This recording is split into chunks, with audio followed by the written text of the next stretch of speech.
সালটা ছিল 1917 সাল। বৃষ্টি পড়ছিল। একটা জমিদার বাড়ির সামনে লাল কাপড় জড়ানো এই মেয়েটাকে দেখা যায়। জমিদার বাবু বুড়ো হলেও তার শখ কিন্তু 16 আনা ছিল। জমিদার বাবুর যৌন বাসনা মেটায় এই মেয়েটা। ওখানে দেখা যায় হস্তরের একটা মূর্তি, কিন্তু সেই মূর্তির বাইরে কতগুলো গ্রিল লাগানো আছে এবং সেই মূর্তির মধ্যে দেখা যায় একটা সোনার কয়েন। মেয়েটা জমিদারকে বলে, আপনি বলেছিলেন এবার অমাবস্যার পর আপনি আমাকে কয়েনটা দেবেন, আমাকে কয়েনটা দেবেন না? জমিদার বলে, কয়েনের কথা ভুলে যা, ওই কয়েনটা কামাতে হয়, এমনি পাওয়া যায় না। মেয়েটা বলে, আমাকে ফিরতে হবে, নয়তো ওই বুড়ি জেগে যাবে। জমিদার ভয় পেয়ে যায়। জমিদার বলে, না, আর যাই হোক ওই বুড়ি যেন না জাগে। এদিকে দেখা যায় ওই মেয়েটার দুটো সন্তান আছে, একজনের নাম বিনায়ক আর একজনের নাম সদাশিব। তারা বাড়ি ফিরে আসে, কিন্তু তাদের মা এখনও জমিদার বাড়ি থেকে ফেরেনি। সদাশিব বিনায়ককে বলে, মা তো এখনও ফেরেনি, ওই বুড়িকে তো খাওয়াতে হবে, নয়তো বুড়ি তো জেগে যাবে।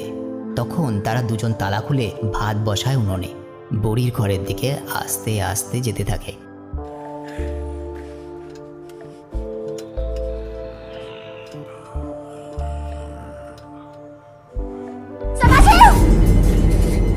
হঠাৎ এই সময় তার মা চলে আসে আর ছেলে দুটোকে মারে। তাদেরকে বলে, কতবার বলেছি না ওদিকে যাবি না। এবং সে নিজে ভাত রাঁধতে বসে যায় এবং ভাত রাঁধার পর বুড়িকে খাওয়াতে যায়। তার ছেলে একসময় জিজ্ঞেস করে, মা, জমিদার বাবু কি সোনার মুদ্রাটা দিল? তার মা বলে, না, দেয়নি। ছেলেটা উত্তেজিত হয়ে যায় এবং বলে, আর কবে দেবে হারামিটা, মারা গেলে দেবে? এটা শুনে তার মা তাকে এক চল লাগিয়ে দেয় এবং বলে, তোদের বাবার নামে এই ধরনের কথা বলতে তো লজ্জা লাগে না? আর ঠিক এখানেই বোঝা যায় যে এই ছেলে দুটো ছিল সেই জমিদারের অবৈধ সন্তান। ঠিক তখনই একটা আওয়াজ হতে থাকে বুড়ির ঘর থেকে।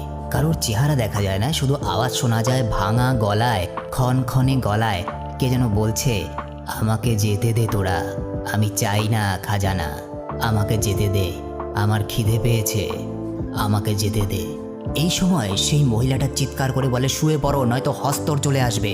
যেমনই এই কথাটা বলল, ঠিক সেই সময় সে গভীর ঘুমে ঢলে পড়ে এবং তার কোনো আওয়াজ পায় না। পরদিন জমিদার মারা যায়। জমিদারের দেহ দাহ করার পর মেয়েটা বাড়িতে ফিরে আসে। সে তার বাচ্চাদেরকে বলে, আজ রাতে জামা কাপড় গোছাবি, আমরা কাল তুমবাদ ছেড়ে চলে যাব, আমরা পুনে যাব। ছেলেটা বলে, মা, বুড়িটার কি হবে? বুড়ি যে মরে যাবে। ওর মা বলে, বুড়ি এখানে মরুক। তখন ছেলেটা বলে, কিন্তু বুড়ি যে সেই জমিদারের ঠাকুমা, আর তাকে দেখভালের দায়িত্ব তো আমাদের ওপরে ছিল। আর এখানেই জানা যায় বুড়িটার আসল পরিচয়। বুড়িটা ছিল সেই মৃত জমিদারের ঠাকুমা। এবার অনেকের মনে প্রশ্ন আসতে পারে যে জমিদার নিজে এত বয়স্ক ছিল, তার ঠাকুমা এখনও কি করে জীবিত? এই প্রশ্নটার উত্তর মুভির শেষে পেয়ে যাবে। এবার ওর মা বলে, জমিদার নেই যখন, তখন আমাদের কোনো দায়িত্ব নেই। এরপর দুই ভাই বাইরে আসে এবং সদাশিব ওপরের গাছে বসেছিল এবং নিচে দাঁড়িয়েছিল বিনায়ক। ওপর থেকে সে তার দাদাকে জিজ্ঞেস করে, দাদা, গুপ্তধনের কথা জিজ্ঞেস করা কি পাপ? এটা কি অশুভ? ঠিক যখনই এই কথাটা জিজ্ঞেস করেছে, সেই সময় সদাশিব ওই গাছের ডাল ভেঙে ও পাশে পড়ে যায়। বিনায়ক দৌড়ে যায়। দৌড়ে গিয়ে দেখে তার ভাইয়ের মাথা ফেটে গেছে, প্রচণ্ডভাবে রক্ত বেরোচ্ছে। তার মা আসে। তার মা তাকে নিয়ে গরুর গাড়িতে করে ডাক্তারের কাছে ছুটে যায় এবং সেই সময় সন্ধ্যা হয়ে গেছিল, অর্থাৎ বুড়িকে খাবার দেওয়ার পালা। তার মা যাওয়ার সময় বিনায়ককে বলে যায়, বিনায়ক, আজকে বুড়িকে তোকে খেতে দিতে হবে। আর শোন, বুড়ি যদি জেগে ওঠে, বুড়িকে শুধু এই কথাটা বলবি, শুয়ে পড়, নয়তো হস্তর চলে আসবে। সে তার মাকে জিজ্ঞেস করে, মা, হস্তর কে? তার মা কোনো জবাব দেয় না। এরপর ছেলেটা ফিরে আসে ঘরে। ঘরে এসে সে যখন খাবার বানাতে যাবে, হঠাৎ করে নাকি গলায় গান শুনতে পায়। সে চমকে ওঠে। ওই পাশ থেকে দরজাটা কে যেন বারবার জোরে জোরে ধাক্কা দিচ্ছে। সে হ্যারিকেনটা নিয়ে পা টিপে টিপে যায়। দরজাটার সামনে গিয়ে যখন দাঁড়ায়, দরজার ফাঁকা দিয়ে আওয়াজ আসে, ছোট রাজা এসেছিস? দরজাটা খোল, আমাকে খেতে দে না, আমার তো খিদে পেয়েছে, আমি খেতে চাই, কতদিন খাইনি, দরজাটা খোল না। বিনায়ক এক মুহূর্ত ভাবে। সে দরজার শিকলে হাত দিয়েও শিকলের থেকে হাতটা সরিয়ে নেয়। সে যখন চলে যাচ্ছিল, আবার সেই ক্ষণক্ষণে গলা, তোর কি গুপ্তধন চাই না? আমার কাছে গুপ্তধন আছে, আসবি? আয় আমার কাছে, দরজা খোল। বিনায়ক লোভে পড়ে যায়। বিনায়ক শিকল খুলে দরজা খোলে। দরজা দিয়ে সে ভেতরে ঢুকে দেখতে পায় তার চেহারা। তার চেহারা ছিল ভীষণ আকৃতির চেহারা। সে চেহারা সহজে ভুলবার নয়। কোনো রকমে একটা মানুষের চোখ মুখ দেখা যাচ্ছে, বাকি কিচ্ছু বোঝা যাচ্ছে না। বিনায়ক তাকে জিজ্ঞেস করে, ঠাকুমা, গুপ্তধন কোথায়? গুপ্তধন কি জমিদার বাড়িতে আছে? বুড়িটা ক্ষণক্ষণে গলায় বলে, আমার খিদে পেয়েছে তো, খেতে দে না, আর নয়তো এক কাজ কর, আজকে আয় না, তোকেই খাই। আজকে অন্য কিছু খেতে ভালো লাগছে না, আমি প্রচণ্ড ক্ষুধার্ত, খেতে দিবি? এই কথা শুনে বিনায়ক প্রচণ্ড ভয় পায় এবং সে দৌড়ে সেখান থেকে চলে আসে। আর এখানেই বিনায়ক একটা ভুল করে ফেলে, কারণ সে বুড়ির ঘরের দরজাটা খোলাই রেখে দিয়েছিল। বিনায়ক সেখানে দাঁড়িয়ে কাঁপতে থাকে এবং ভাত বসাতে যায় বুড়ির জন্য, এবং মনে করতে থাকে তার মা তাকে কি বলে গিয়েছিল, যেটা বললে বুড়িটা ঘুমিয়ে পড়বে। সে নিজে নিজে মন্ত্রটা উচ্চারণ করার চেষ্টা করে, শুয়ে পড় নয়তো হাতি চলে আসবে, না না শুয়ে পড় নয়তো হজকর চলে আসবে, না না এটাও না, শুয়ে পড় নয়তো নয়তো পেছন থেকে তখন একজন খনখনে গলায় বলে, কিরে বাছা, নামটা ভুলে গেছিস যে কে আসবে? বলেই খিলখিল করে হাসতে শুরু করে সেই বুড়ি। বিনায়ক তাকে দেখে চমকে যায় এবং সে খিদের জ্বালায় বিনায়ককেই খেতে যায়। হঠাৎ বিনায়কের মনে পড়ে যায়, সে চিৎকার করে বলে ওঠে, ঠাকুমা শুয়ে পড়ো নয়তো হস্তর চলে আসবে। এটা বলা মাত্র বুড়ি ঘুমিয়ে পড়ে। বিনায়কের মা ফিরে আসে এবং সব শোনে বিনায়কের কাছে। বিনায়ক তাকে জিজ্ঞেস করে, মা সদাশিব কোথায়? তার মা বলে, ও আর বেঁচে নেই, চল আমরা তুমবাদ ছেড়ে চলে যাব। নৌকায় যখন তারা চলে যাচ্ছিল, বিনায়ক বলে, মা চলো না ওই বুড়িকে একবার জিজ্ঞেস করে দেখি ওই খাজানাটা কোথায়, জানা যায় কিনা। তার মা চিৎকার করে বলে ওঠে, চুপ কর, আর এই নে সোনার কয়েন, এটাই চাইছিলি তো তুই? বলে বিনায়কের হাতে বিনায়কের মা একটা সোনার কয়েন দেয়। বিনায়ক বলে, মা এটা তো একটা শুধু কয়েন, আমাদের তো সম্পূর্ণ খাজানাটা চাই, চলো ফিরে যাই আমরা। এখানে একটা প্রশ্ন আসে, বিনায়কের মায়ের কাছে কি করে সেই সোনার কয়েনটা এলো? এখানে বলি, যখন জমিদার মারা যায়, বিনায়কের মা সেই জমিদারের দুর্গে গেছিল এবং গিয়ে সেই জমিদারের ঘরে সেই যে একটা সোনার মুদ্রা ছিল হস্তরের মূর্তির সামনে, সেই সোনার মুদ্রাটা সে নিয়ে এসেছিল। এবং এই মুদ্রাগুলো এতটাই অভিশপ্ত, এটা যার হাতে থাকে লোভ তাকে পেয়ে বসে। আস্তে আস্তে বিনায়কের মধ্যেও সেই লোভ দেখা যায় যখন সে কয়েনটা হাতে নেয়। সে কন্ট্রোলের বাইরে চলে যায় এবং তখন তার মা তাকে মারতে শুরু করে এবং বলে, বল তুই আর কখনো তুমবাদে ফিরে আসবি না, বল তুই কখনো তুমবাদে ফিরে আসবি না। সে বলে, ঠিক আছে মা, আমি আর কখনো তুমবাদে ফিরে আসবো না। এরপর দেখা যায় 15 বছর পর বিনায়ক ফিরে আসে তুমবাদে। সে তার মাকে দেওয়া কথা রাখতে পারেনি, আর তার মাও এখন বেঁচে নেই। সে সোজা চলে যায় তাদের বাড়িতে। চারিদিকে মাকড়সার জাল ছড়িয়ে সে ভেতরে যায়, যেখানে তার ঠাকুমা বাঁধা থাকতো সেই ঘরটাতে যায়। গিয়ে দেখে চারিদিকে কোথাও কিচ্ছু নেই, চারিদিকে কেমন জঙ্গলের মতো, এদিকে ওদিকে রশির মতো কি কি সব ঝুলছে, এবং তার মাঝখানে একটা হার্ট ধুকপুক ধুকপুক করছে। তার ঠাকুমার শরীর থেকে একটা গাছ বেরিয়ে গেছে। সে ডাক দেয়, ঠাকুমা আমি ফিরে এসেছি। বুড়িটা জেগে ওঠে। বুড়ি বলে, কিরে তুই আবার ফিরে এসেছিস, খাজানা নিবি? তুই তো হারামির বাচ্চা, তোর বাপটাও হারামি ছিল, লোভী ছিল। সে বলে, ঠাকুমা আমার তো ওই একটাই গুণ, আমার মধ্যে প্রচণ্ড লোভ আছে। বুড়ি তখন বলে, আমার তো খিদে মেটাতে পারবি না, আমাকে মুক্তি দে না, ওই যে আগুন দিয়ে আমাকে জ্বালিয়ে দে, তাহলে আমি মুক্তি পাবো, নয়তো তো আমার মৃত্যু আসবে না। বিনায়ক বলে, বল না বুড়ি, খাজানাটা কোথায়? তুইও তো অর্ধেক পাবি। বুড়ি বলে, আমার খাজানার দরকার নেই, আমার লোভ, সেই লোভের ফলে আমি শাস্তি পাচ্ছি, তুইও শেষ হয়ে যাবি। এবং এখানে জানা যায় বুড়ির এই হাল কি করে হলো। বুড়ি শুধু অস্ফুট স্বরে বলে, ওই জমিদার দুর্গের কোথাও একটা খাজানা আছে, আমি ভালো কুয়ায় নামতে পারতাম দড়ি দিয়ে, আর তারপর আমার এই অবস্থা হয়ে গেছে।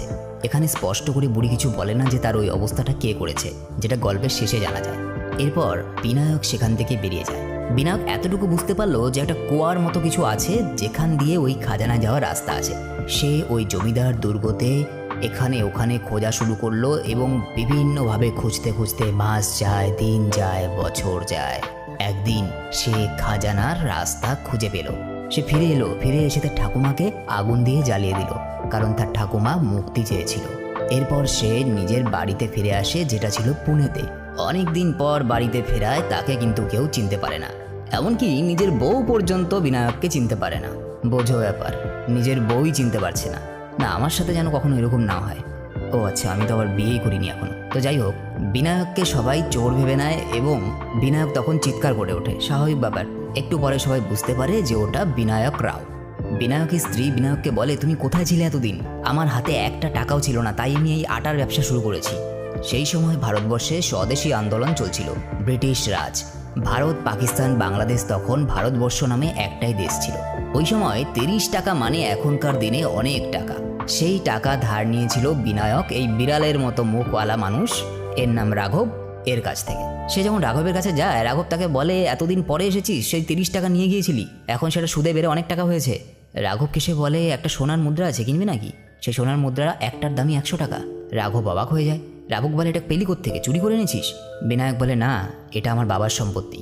এইভাবে দিন যায় আর বিনায়ক প্রতিদিন সোনার মুদ্রা নিয়ে আসে রাঘবের কাছে বিক্রি করার জন্য। কেউ জানে না কোত্থেকে সোনার মুদ্রা আনে এবং কিভাবে আনে সেটাও কেউ জানে না। এটা মুভির লাস্টের দিকে দেখানো হয়। এরকম করতে করতে বিনায়কের অবস্থা ফিরে গেল। আস্তে আস্তে সে বড়লোক হতে শুরু করলো এবং এই সময় রাঘবের টাকার দরকার হয়ে উঠল প্রচুর পরিমাণে। কারণ একজন ব্রিটিশ অফিসারের সঙ্গে রাঘবের বন্ধুত্ব ছিল এবং সেই ব্রিটিশ অফিসার কিছু প্রপার্টি বিক্রি করতে চায় রাঘবকে, এবং যার জন্য রাঘবের প্রচুর টাকার দরকার ছিল। রাঘব একদিন বিনায়কের অনুপস্থিতিতে বিনায়কের বাড়িতে যায় এবং তার স্ত্রীর কাছে ছলে বলে কৌশলে জানার চেষ্টা করে যে বিনায়ক স্বর্ণ মুদ্রাগুলো কোত্থেকে নিয়ে আসে। বিনায়কের স্ত্রী জানায়, আমি বলতে পারছি না আমি কোত্থেকে নিয়ে আসে, ও তো শুধু নিয়ে আসে, শুধু এতটুকুই জানি আমি। রাঘব তখন অন্য উপায় নিল। সে বিনায়ককে বলল, বিনায়ক, আমাকে তোমার ব্যবসার ভাগিদার বানিয়ে নাও না, কারণ তোমার তো এখন প্রচুর টাকা, সেগুলোর হিসেব টিসেব তো রাখতে হয়। কিন্তু বিনায়ক তাতে রাজি হলো না। এরপর সে আরেকটা বুদ্ধি নিল। সে একটা মেয়েকে নিয়ে এলো এবং সেই মেয়েটাকে 803 টাকায় বিক্রি করে দিল বিনায়কের কাছে।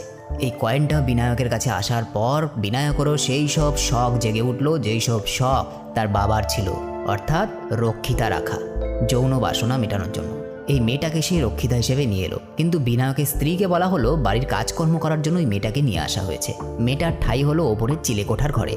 রাঘব মেয়েটাকে 50 টাকা দেয় এবং 50 টাকা দিয়ে বলে বিনায়ককে 2 দিন এখানে আটকে রাখবে, যাতে ও বাড়ি থেকে বেরোতে না পারে। কারণ রাঘব তুম্বাদ যাওয়ার প্ল্যান করছিল।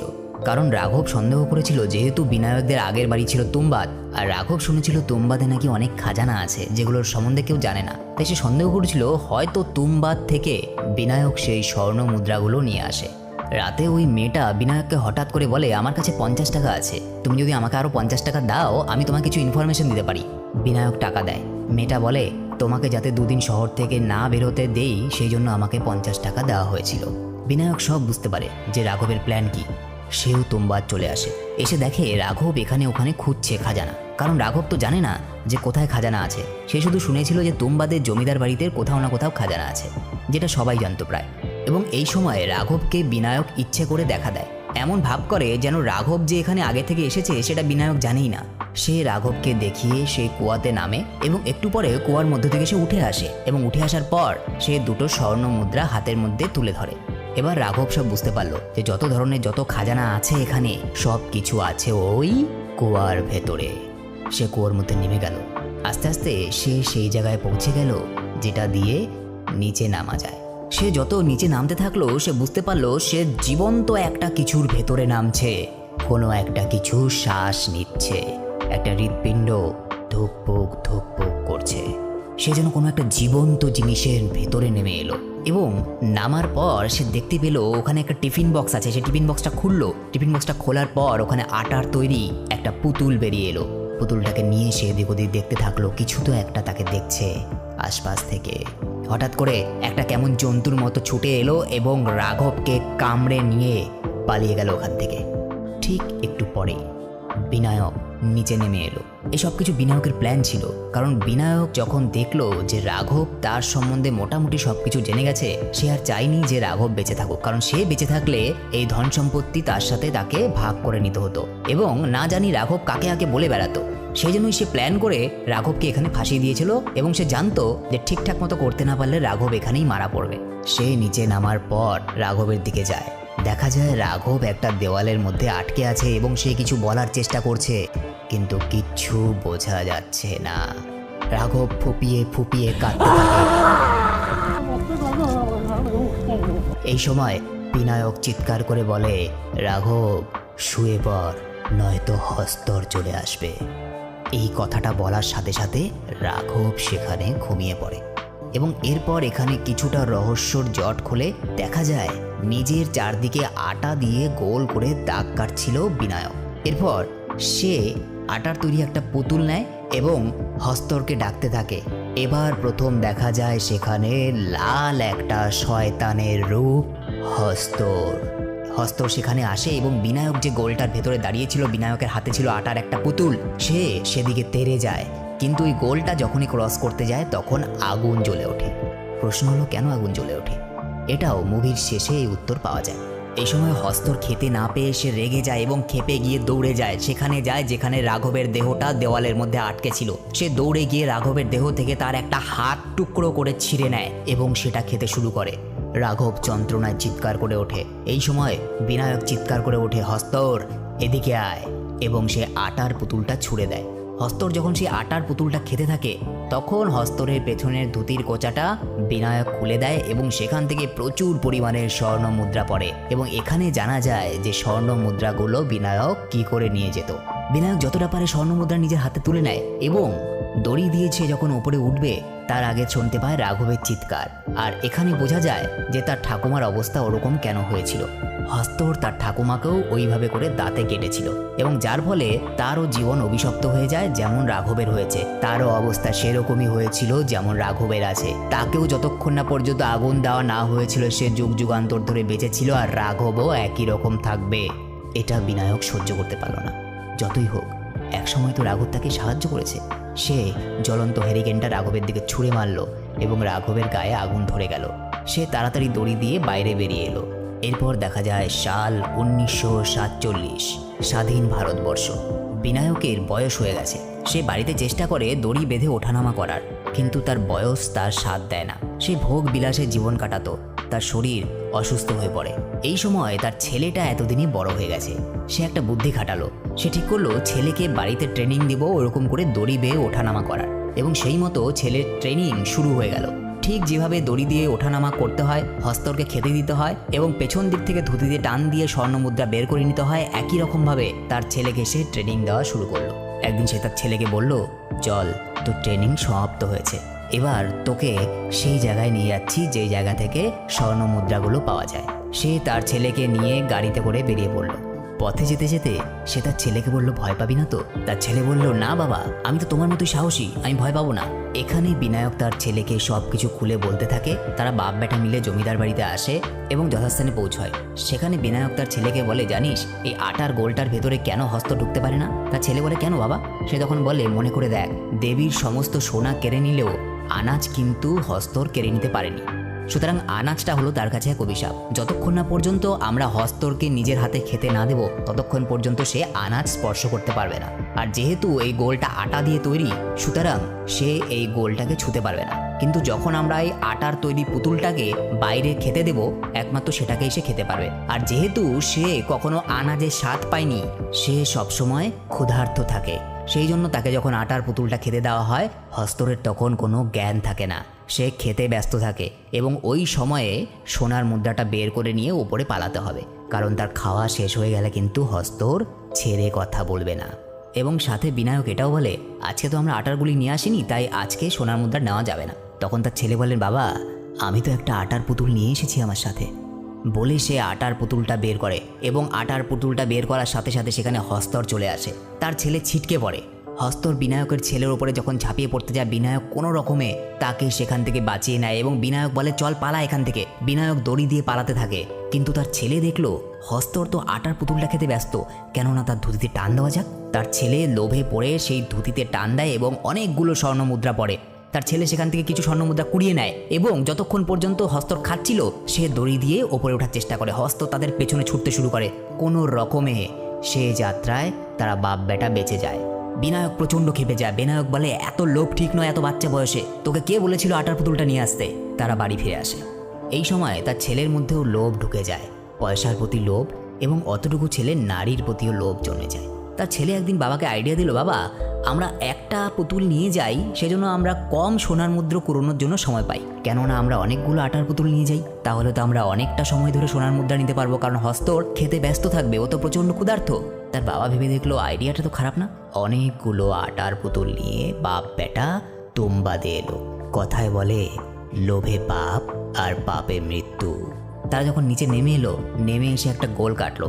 গোল কাটার পর তারা সেই আটার গুলিগুলো বের করে ছুটতে লাগলো, কিন্তু আশ্চর্যের ব্যাপার সেখানে একটা হস্তর না, শয়তান রূপী অনেকগুলো হস্তর এসে সেখানে জমা হলো। তাদের কোনো আইডিয়াই ছিল না, কারণ তারা জানতো হস্তর একটাই, সেজন্য এতগুলো আটার গুলি নিয়ে এসেছিল যাতে হস্তরের খেতে অনেকটা টাইম লাগে এবং সেই টাইমে তারা সেই সব স্বর্ণমুদ্রাগুলো ছিনে নিতে পারে। কিন্তু সেখানে প্রচুর পরিমাণে হস্তর চলে এলো এবং তারা দিশেহারা হয়ে পড়লো, কি করবে না করবে বুঝতে পারলো না। গোলটার ভেতরে তো তারা সুরক্ষিত ছিল, কিন্তু কতক্ষণ অবধি সেই গোলের ভেতরে থাকবে, বাইরে তো বেরোতে হবে, এবং তারা সেখানে ফেসে যায়। গল্পটা কি শুনতে তোমার ভালো লাগছে? যদি ভালো লেগে থাকে তাহলে চ্যানেলটাকে সাবস্ক্রাইব করে দাও ভবিষ্যতে এরকম আরও ভিডিও পাওয়ার জন্য। তারপর বিনায়ক একটা সিদ্ধান্ত নেয়। বিনায়ক আটার পুতুলগুলোকে নিজের গায়ের সঙ্গে বেঁধে আস্তে আস্তে দড়ি দিয়ে ওঠা শুরু করে এবং সেখানে যতগুলো হস্তর ছিল সবগুলো হস্ত তার পিছু নেয়। কিছু হস্ত দড়ি থেকে ফসকে গিয়ে নিচে যে আটার গোল করা ছিল ওখানে পরে ভস্ম হয়ে যায়, কিন্তু বাকি হস্তরগুলো পিছন পিছন যায় বিনায়কের।